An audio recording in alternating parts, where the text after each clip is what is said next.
Hi, I'm Liz McDonald teaching at my studio Brazilian Yoga and Pilates. I'm here to show you Balasana, or Child's Pose. Child's Pose is a great pose. Another pose, yet again, that's good for grandma. I've put many a grandma in Child's Pose and not worried about a thing. This is good for almost everybody, and if you have small problems like creaky knees or something like that, we have easy solutions. We've got a blanket on standby, but if you don't have a blanket, you can always just kind of double up your mat a little bit. We have some blocks on standby for people that want to take it up a notch, and then we have a bolster that we're going to use for people who want to do restorative. Again, a bolster can be replaced with a pillow or a fat blanket, anything like that. So let us start. Once again, from all fours, wide hands right beneath the shoulders. Find that spot where you feel the head of the humerus or the head of the arm bone kind of hovering in the center of the shoulder joint.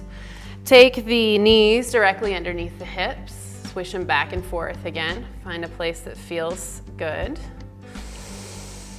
Inhale and grow your spine long. Exhale, pull your navel to your spine. And then slowly walk the hands out. The best thing about Child's Pose is the way you get into it, because it feels really great if you provide a little bit of resistance here and just kind of like a cat stretch.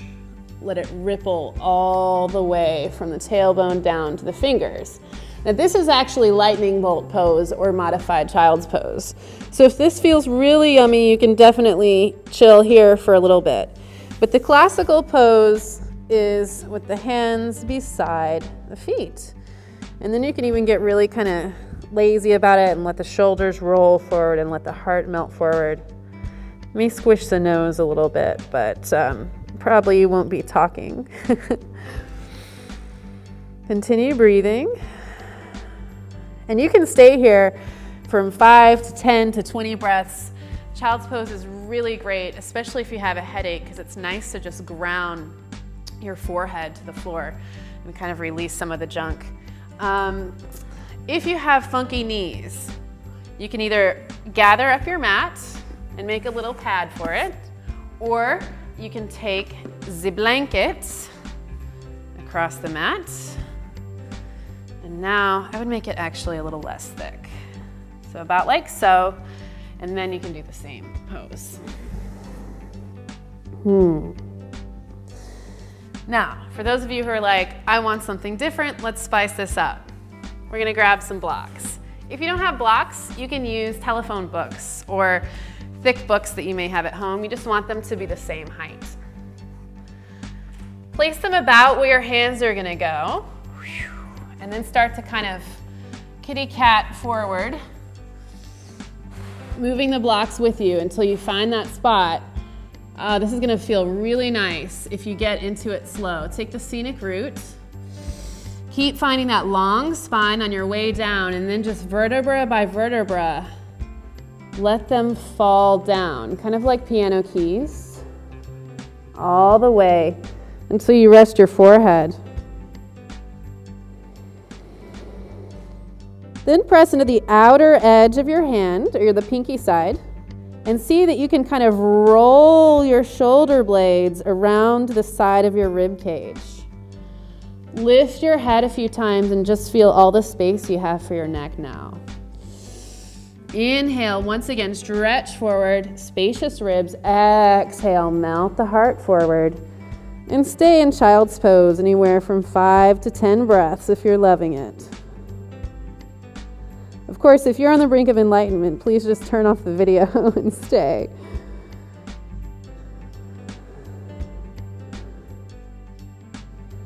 And really the key to a great Child's Pose is just to melt.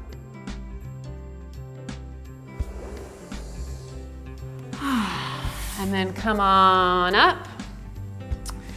I'll show you the Bolster Variation as well. You can take the knees a little bit wider than usual. This is from restorative yoga. And then you can place it right between your little legs here. And then lay the belly and the sternum down nice and long. And then just turn the head to one side. Night night. This is a really great way to melt. And this is also really nice. I call this breakup pose. And it's just great to just allow your heart to soften and ground. Breathe into the back muscles a little bit. And typically restorative poses you can take for a while, you know, anywhere from 2 to 3 or even 5 minutes if you've been practicing a while. Yes, believe it or not, it can take a long time to learn how to relax.